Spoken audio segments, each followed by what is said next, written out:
médias de référence, et notamment en Belgique. Est-ce qu'il y a eu un changement dans ces dernières années avec l'irruption des nouveaux médias qui déplacent, qui détrônent un peu les médias traditionnels, disons les médias de référence classiques?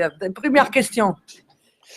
Alors sur l'aspect belge en particulier, on est un tout petit marché. Et donc le marché belge de l'information, il est vraiment surpeuplé avec toute une série d'anciens médias. Je ne sais pas si vous m'entendez bien. Oui, très bien, merci. Et donc, oui, effectivement, il y a eu des changements, il y a eu des nouveaux entrants qui sont arrivés, il y a des pure players qui se sont lancés. Je pense à Apache, entre autres, qui était du côté néerlandophone du pays, pas en français. Il y a eu des tentatives de pure players en français qui, jusqu'à présent, n'ont pas vraiment réussi à décoller. Il y en a un dont on attend pas mal de choses dans les mois qui viennent, c'est un média qui s'appelle Médor, qui se présente un peu comme le chien de garde de l'information, qui a été créé par un collectif de journalistes qui ont été malins, je trouve, dans la manière de fonctionner, parce qu'ils se sont pas portés tout de suite en ligne. Ils ont d'abord dit on va faire un magazine papier, mais qui va être sous une forme de coopérative. Et donc, les lecteurs sont en même temps ceux qui financent le projet. Il y a une campagne de crowdfunding. Et là, ils sont en train de travailler sur la toute première version du magazine, avec déjà un historique d'1 an de conversations en ligne, de discussions, de conférences aussi qu'ils ont fait. Ils participent à beaucoup de rencontres avec leurs lecteurs. Et donc, il se crée quelque chose parce que manifestement, le modèle économique qui serait celui uniquement de la publicité, en Belgique en tout cas, peut pas fonctionner. Le marché est trop petit, les utilisateurs sont pas prêts à payer aujourd'hui pour de l'abonnement en ligne, les PO ne fonctionnent pas. Donc voilà, ça c'est du côté belge en tout cas, francophone, parce que du côté néerlandophone, il y a Newsmonkey qui s'est lancé il y a 1 an et demi maintenant. Et eux ont fait le choix du financement par la publicité et de travailler beaucoup avec la technologie. En fait, ils ont une plateforme qui, d'un point de vue technologique, est très très bien foutue. On peut les comparer un peu à BuzzFeed en fait, ou à ces médias qui sont avant tout des plateformes technologiques, parce qu'ils arrivent à réadresser des contenus, parce qu'ils arrivent à publier selon des time frames qui sont très très précis, avec toutes des logiques derrière de retargeting publicitaire. Voilà, on peut comparer un peu ça avec ce qui se passe aux États-Unis, sachant que l'audience néerlandophone en Belgique est plus importante, touche aussi les Pays-Bas et est une cible marketing qui est plus homogène. Côté francophone, c'est plus compliqué parce que voilà, le paysage belge est petit, même si on peut targeter toute la francophonie, qui représente quand même quelques millions de personnes, mais c'est pas le cas. Voilà, pas au départ de la Belgique en tout cas. Côté belge, c'est pas vraiment possible. Et si on pose la même question aux États-Unis, tu interviens souvent avec des masterclass aux États-Unis. Et quelle différence tu vois qu'il y a beaucoup des écarts entre les old news et les new news aux États-Unis, notamment? On va traiter, nous dans la famille de l'info, un peu l'exemple et les succès aussi de la recette des box. Quelle opinion tu as par rapport à USA? Oui, bah c'est passionnant de voir ce qui émerge aux États-Unis. Moi, de mon point de vue à moi, ce que je trouve particulièrement passionnant, c'est de voir comment des journalistes, en tout cas des gens qui ont l'intention de travailler l'information, donc d'apporter une plus-value sur le sens, sur la construction de sens et la construction donnée d'une audience qualifiée et qui n'est pas que sur du clickbait, arrive à mettre en place. Et c'est vrai que des médias comme Vox, parce que c'est une grosse structure aussi, ils ont réussi à mettre en place leur propre CMS, voilà, ils ont buildé quelque chose from scratch et ils l'ont bien fait. Faut voir dans les advisors les grands noms qu'ils peuvent avoir.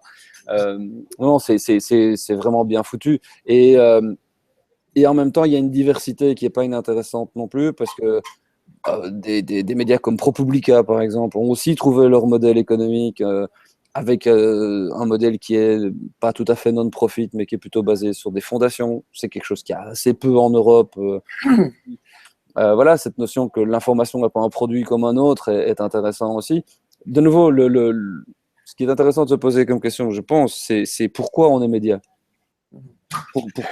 Pourquoi on publie de l'information? Pourquoi on raconte des histoires aux gens? Pourquoi Voilà, généralement poser cette question-là, c'est très rapidement se poser la question de c'est qui dans mon conseil d'administration et quelles sont les intentions des membres du conseil d'administration. Voilà. Si vous voulez savoir pourquoi un média existe, regardez qui sont dans le conseil d'administration. Mais nous, on va s'intéresser également aux nouveaux propriétaires et tous les choix aussi éditoriaux. Et dans notre fabrique des infos, c'est une question très importante aussi dans les changements voilà, dans lesquels nous sommes. Et je voulais une autre question aussi sur les technologies émergentes. Tu travailles aussi avec ton Davanac Lab. Et je voulais savoir pour toi, quelles sont les technologies émergentes incontournables pour les journalistes de demain. On a vu récemment publié dans les nouvelles tendances aux États-Unis aussi technologiques en digital. Et quels sont, à ton avis, les plateformes, les outils qui sont vraiment qui vont devenir de demain incontournables? D'un point de vue de techno pur, je pense que le retargeting publicitaire va être quelque chose de très intéressant parce que ça permet de cibler les audiences de manière très très précise et de pouvoir mener sur le long terme un accroissement de la base des utilisateurs de manière vraiment très qualitative. Ça va se faire en bonne intelligence avec les plateformes comme Facebook et Twitter et les autres, qui, elles, ont plus que jamais compris que c'est elles qui avaient les cartes en main maintenant. C'est là-bas qu'il faut être. Si je devais créer un média aujourd'hui, je le crée dans Facebook, quoi. Je ne cherche plus à créer une plateforme from scratch depuis nulle part. Il faut aller là où les gens sont, et les gens sont sur les réseaux sociaux. Après, il faut trouver une manière maligne de monétiser tout ça et de rendre l'activité sustainable, voire bankable. Mais ça dépend de nouveau des gens qui seraient dans le conseil d'administration. Mais d'un point de vue technologique, je pense que oui, il y a ça. Ce qui est marrant de voir arriver aussi, c'est les nouvelles grammaires audiovisuelles. Le fait de filmer vertical, par exemple, le fait d'utiliser des drones, le fait d'utiliser la réalité virtuelle, la réalité augmentée, c'est toutes des nouvelles grammaires qui, d'un point de vue technologique, sont challenging pour des journalistes qui ne sont pas forcément développeurs, codeurs. Et je ne dis pas qu'ils doivent le devenir, je dis juste qu'il faut avoir la curiosité intellectuelle d'aller s'intéresser à ce qui se passe sous le capot. Ça permet de pouvoir s'asseoir à table avec des designers, des développeurs, des graphistes, des gens dont c'est le métier et qui vont être capables de créer ces expériences-là pour que les journalistes continuent à être capables de traduire leurs intentions journalistiques dans des véritables expériences pour les utilisateurs. Et ça, oui, ça passe par la technique. Laquelle exactement ils sont tous en train de se tirer la bourre pour savoir quel format va l'emporter sur les autres. Le challenge, il est entre autres là-dessus. Mais je pense que pour les journalistes, c'est beaucoup plus important de savoir quelles histoires on va raconter et pourquoi on les raconte. Voilà, donc pas seulement la maîtrise des outils, aussi des compétences, vraiment les fondamentaux du journalisme. Bien sûr. Ouais. Tu as des nouveautés dans ton lab, tu es en train de préparer des nouvelles aventures. On t'a suivi. Ah oui.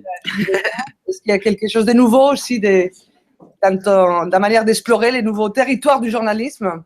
Ouais, bah c'est vrai que moi, j'ai trouvé une manière de vivre presque qui me convient bien parce que mon véhicule, c'est mon véhicule de tous les jours. Hein. J'en ai pas d'autre. J'aime bien effectivement partir à la rencontre des gens et allier le terrain réel et le terrain virtuel, tout simplement parce que c'est ça la réalité aujourd'hui.